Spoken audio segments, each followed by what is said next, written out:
আসসালামু আলাইকুম প্রিয় দর্শক, এই মুহূর্তে দেশের রাজনীতি হচ্ছে জাতীয় পার্টিকে নিষিদ্ধ করার দাবি নিয়ে কয়েকটা সংগঠনের যে দাবি, সেই দাবির রাজনীতি। কয়েকটা সংগঠন, গণ অধিকার পরিষদ, জামায়াতে ইসলাম এবং জাতীয় নাগরিক পার্টি, এই তিনটা সংগঠন বেশ জোরে সোরে দাবি জানাচ্ছে যে জাতীয় পার্টির রাজনৈতিক কর্মকাণ্ড নিষিদ্ধ করতে হবে। গণ অভ্যুত্থান হয়েছে 1 বছরও বেশি সময় আগে। এর মধ্যে আওয়ামী লীগের রাজনৈতিক কর্মকাণ্ড নিষিদ্ধ করা হয়েছে। তারা রাজনৈতিক কর্মকাণ্ড করতে পারবে না, দল নিষিদ্ধ করা হয়নি। জাতীয় পার্টিরও এখন নিষিদ্ধ করার দাবি উঠছে। যে ঘটনা আওয়ামী লীগের জন্য হয়েছিল, তো তখনই হতে পারত যে জাতীয় পার্টি এবং আওয়ামী লীগের সঙ্গের জোটে যারা ছিল সকলেরই রাজনৈতিক কর্মকাণ্ড নিষিদ্ধ হতে পারত।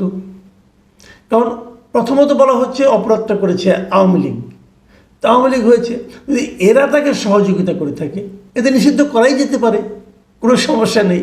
তাহলে কেবল জাতীয় পার্টি তাও 1 বছর পরে কেন দাবি? তখন এটা আন্দোলন হতে পারত। কেবল তাই কেন? আওয়ামী লীগের যে সমস্ত অমানবিক এবং মানবতা বিরোধী কর্মকাণ্ডের জন্য আওয়ামী লীগকে নিষিদ্ধ করা হচ্ছে বলে বলা হচ্ছে, সেই কাজে তো আওয়ামী লীগের অনেক সকল সচিব, সকল প্রশাসনিক কর্মকর্তা জড়িত ছিল, তাদের সবাইকে নিষিদ্ধ করা যেত। এতদিন কেন করা হলো না? এটা তো আর খালি আওয়ামী লীগ এবং এই জাতীয় পার্টি মিলে করেনি, সবাই মিলে তো এই অপকর্মগুলি করেছে। তো নিষিদ্ধ যদি করতে হয় সবাইকে করা উচিত। তো এই মুহূর্তে জাতীয় পার্টি কেন আর তো কারো নাম উঠছে না, ওয়ার্কার্স পার্টির নাম উঠছে না, জাসদের নাম উঠতেছে না, কেন উঠতেছে না? ওঠা উচিত। সাম্যবাদী দল ছিল একটা, দিলীপ বড়ুয়ার, ওটা ওঠা উচিত। তো কেন কেবল জাতীয় পার্টি? আসলে দাবির পেছনে যে কারণটা বলা হচ্ছে ওটাই মূল কারণ নয়। মূল কারণটা হচ্ছে রাজনীতি। আমি এটা নিয়ে গতকালকে একটা কন্টেন্ট করেছিলাম এবং আমি বলেছিলাম যে এই দাবিটা এখন উঠবে, এবং সেটা কেন উঠবে সেটাও বলেছিলাম। আমি একটা ব্যাখ্যা দিয়েছিলাম, যেহেতু নৌকা মার্কার কোনো প্রতীক থাকছে না, এমনও তো হতে পারে, নট শিওর, হতে পারে যে লাঙল একটা জনপ্রিয় প্রতীক। তো নৌকা মার্কার যারা ভোটার ছিল তারা যদি সবাই লাঙলে ভোট দেয়, তারা যদি একটা অংশ লাঙলে ভোট দেয়, তাহলে প্রধান বিরোধী দল হওয়ার আকাঙ্ক্ষায় যারা এখনই গোফে তেল দিচ্ছেন তাদের হয়তো সেই আকাঙ্ক্ষাটা পূর্ণ নাও হতে পারে। একটা কারণে আমি বলেছিলাম, এবং এই আতঙ্কে তারা হয়তো এই কাজটা করছে। কিন্তু আরও একটা কারণ আছে যেটা আমি গতকালকে বলিনি, যেটা বলার জন্যই আজকের এই কন্টেন্টের অবতারণা করেছি। সেই কারণটা বলি। আপনারা জানেন যে এর মধ্যে আজকে প্রধান উপদেষ্টা 3টি রাজনৈতিক দলের সঙ্গে বৈঠক করেছেন। সেই 3টা দল কি?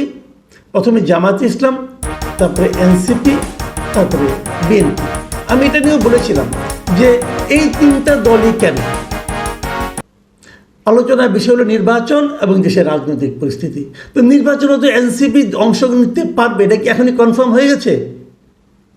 এনসিপি তো এখনও নিবন্ধন পায়নি। একটা অনিবন্ধিত দলকে ডক্টর ইউনূস কেন গুরুত্ব দিচ্ছেন?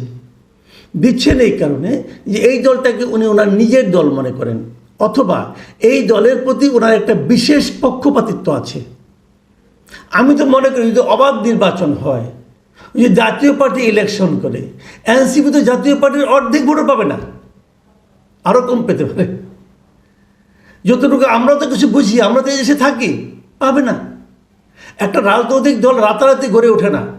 এই রাজনৈতিক দলের মানুষের কাছে জনপ্রিয়তা পেতে হলে মানুষের মধ্যে ঢুকতে হয়, মানুষের মধ্যে আতঙ্ক সৃষ্টি করে মানুষের কাছে পাওয়ার দেখিয়ে জনপ্রিয় রাজনৈতিক দল হওয়া যায় না, এমন ইতিহাস নাই।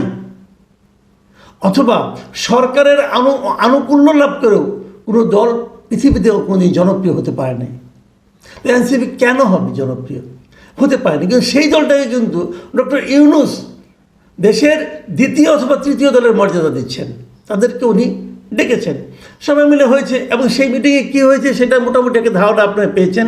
মিটিংয়ের মূল আলোচ্য বিষয় হচ্ছে যে এনসিপি এবং জামাত তারা বলে এসেছে তারা জাতীয় পার্টি নিষিদ্ধ করা হোক, এই দাবি তারা জানিয়ে এসেছে। এবং আমার ধারণা এই কাজটা হয়ে যাবে। যতটুকু সম্ভব দ্রুত হয়ে যাবে। তো নাও হতে পারে, আমি জানি না। তো আমার কেন যেন মনে হচ্ছে অবস্থা দৃষ্টে এটা নিষিদ্ধ হয়ে যাবে, সমস্যা নেই। কিন্তু আরেকটা গৃহপালিত জাতীয় পার্টি কিন্তু গঠনের ব্যবস্থা হয়ে গেছে। আনিসুল ইসলাম মাহমুদ, রুহুল আমিন হাওলাদার, মুজিবুল হক চুন্নু, ওনারা কিন্তু আরেকটা বিকল্প জাতীয় পার্টি বানিয়ে রেখেছেন। এবং সেটা দেখবেন যে ঠিকই তখন শেষ মুহূর্তে জাতীয় পার্টি হিসেবে আবির্ভূত হয়ে যাবে। ওটা এই আনিসুল ইসলাম মাহমুদ কিন্তু সবসময় আওয়ামী লীগের সুবিধাভোগী ব্যক্তিদের মধ্যে একজন, মন্ত্রী হয়েছিলেন আওয়ামী লীগ আমলে।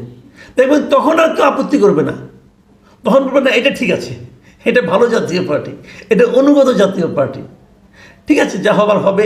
এটা নিয়ে আমি আর কোনো বক্তব্য নেই। কিন্তু আমি যেটা বলছিলাম, আরেকটা কারণ কি, আরেকটা কারণ হলো যে নির্বাচনটাকে নিজের কন্ট্রোলে নেওয়া। কার কন্ট্রোলে? কোনো কোনো রাজনৈতিক দল তার কন্ট্রোলে নির্বাচনটাকে নিতে চায়। আমি একটা কথা হাইপোথেটিক্যালি বলি, যেমন ধরুন এখন যদি ইলেকশন হয়, এই ইলেকশনে কে কে আছে? ধরে নিচ্ছি এখন যে পরিস্থিতি, যদি এই পরিস্থিতিতে ইলেকশন হয়, নির্বাচনের মাঠে থাকছে বিএনপি, জামাত ইসলাম, জাতীয় পার্টি, এনসিপি, এবি পার্টি অথবা ইসলামী আন্দোলন, এরা এই পার্টিগুলো। তাই তো মূলত এরা আরও কিছু বামপন্থী দলগুলো এরাও থাকছে, সিপিবি থাকছে, এগুলো থাকছে। এখন কয়েকবার আমাকে বলা হচ্ছিল যে এনসিপি এবং জামাতে ইসলাম তাদের কিন্তু দু তিনটা দাবি আছে, বেসিক দাবি এতদিন ছিল। সেই দাবিগুলো কি? যে সংস্কার বাস্তবায়ন, সংবিধান পরিবর্তন, তারপরে আপনার গণপরিষদ নির্বাচন, তারপরে পিআর পদ্ধতিতে নির্বাচন, এগুলো কিন্তু তাদের দাবি। এবং এই দাবিগুলো নিয়ে তারা কিন্তু মাঠ গণনা করছিল এবং বলা হচ্ছিল বারবার, যদি এই দাবিগুলো না মানা হয়, তাহলে যদি তারা নির্বাচন বয়কট করে তাহলে কি নির্বাচন হবে? এটা কিন্তু একটা বেসিক কোশ্চেন ছিল, যে যদি জামাতে ইসলাম নির্বাচন বয়কট করে, যদি এনসিপি নির্বাচন বয়কট করে, যে আমি নির্বাচনে যাব না, তাহলে কি নির্বাচন হবে? আমি এটা বারবার বলেছিলাম যে এনসিপি যদি নির্বাচন বয়কট করে তাহলে নির্বাচনের উপর কোনো প্রভাব পড়বে না, কারণ এনসিপি নির্বাচনের উপর প্রভাব ফেলার মতো অত বড় দল নয়। কিন্তু যদি জামাত বয়কট করে, যদি জামাত বলে যে আমি নির্বাচনে যাব না আমার দাবি না মানলে, তাহলে একা বিএনপি নির্বাচন করবে? এটা তো হবে না রে ভাই, এটা পৃথিবীর কারো কাছে গ্রহণযোগ্য হবে না। যে প্রধান দল বিএনপি, আওয়ামী লীগ, জাতীয় পার্টি, এরাই তো, জামাত এরাই তো। এখন আওয়ামী লীগ তো নাই, আওয়ামী লীগ তো টেকনিক্যাল কারণেই নাই, তাহলে যদি জামাতও না থাকে তাহলে নির্বাচন কীভাবে হবে? তো হবে না। তখন হয়তো ডক্টর ইউনূস বলতে পারবেন যে জামাত নাই, আমি নির্বাচনটা কাকে নিয়ে করব। কিন্তু সেক্ষেত্রে একটা সমস্যা ছিল জাতীয় পার্টির উপস্থিতি। যদি জামাত না থাকতো, যদি জাতীয় পার্টি ইলেকশন করতো, তাহলে জাতীয় পার্টি কিন্তু একটা ভালো প্রতিদ্বন্দ্বিতাপূর্ণ অবস্থানে চলে আসতো এবং তখন এটা কিন্তু সারা দুনিয়ার কাছে একটা গ্রহণযোগ্য নির্বাচন হিসাবে দেখানোর জন্য বিএনপি চেষ্টা করতে পারত। কিন্তু যখন এখন এই সর্বশেষ দাবি অনুযায়ী যদি জাতীয় পার্টির রাজনীতিকে নিষিদ্ধ করা যায় অথবা রাজনৈতিক কর্মকাণ্ডকে স্থগিত করা যায়, নির্বাচনের বাইরে রাখা যায়, তখন কিন্তু পুরো নির্বাচনের লাগামটা থাকবে জামাত ইসলামের কাছে। তখন যদি জামাত ইসলাম বলে 6 মাস না পিছালে আমি নির্বাচন করব না, কিছুই করার নাই কারণ।